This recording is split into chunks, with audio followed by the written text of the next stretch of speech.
Revegat obligă să se retragă. Șut puternic. Gol! Formidabil! Mulțește! Gol! 2-0 pentru Dinamo! Două culori și o singură iubire. Cu Dinamo în suflet și la rău și la bine. Iubire până mort și decât de dor. A fi câine e o mândrie, sunt mândru de mine. Dragoste adevărată, o vor de atâția ani de zile. Suntem unici, rivalitate, dăruință și speranță. Uneori triști, chiar și cu lacrimi pe față. Ultras fi prezent mereu lângă echipă. Bine că a scăpat cu toți în sfârșit de mitică. Încercând să ne alunge, a folosit atâtea arme. Ne pișăm pe legea ta, iar noi vom bate din palme.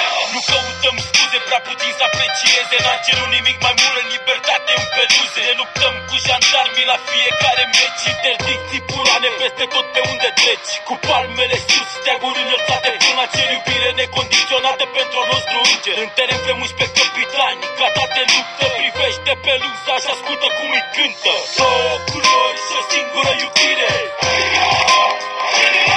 Cu Dinamo în suflet și la rău și la bine. Iubire până mort și decât de dor.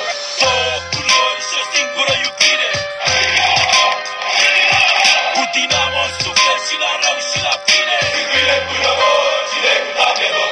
Avem legende precum Dudu Georgescu, Dorin Mateuț sau Ionel Dănciulescu, Florin Răducioriu, Gianni Chiriță Lupescu, frații Nuni, Vailel Cornel Dinu sau Mircea Lucescu. Îl avem pe Florentini Petre sau Ioan Andone, Florea Dumitrache Toje, Brunea Marius Niculae. Campioni cu pagaia ruptă, Ivan Bațachin, păsările tu acolo sus, fașerul mai senin.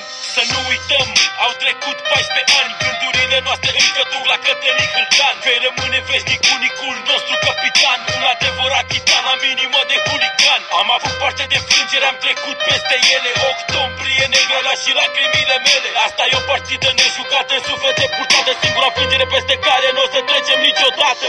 Două culori și o singură iubire.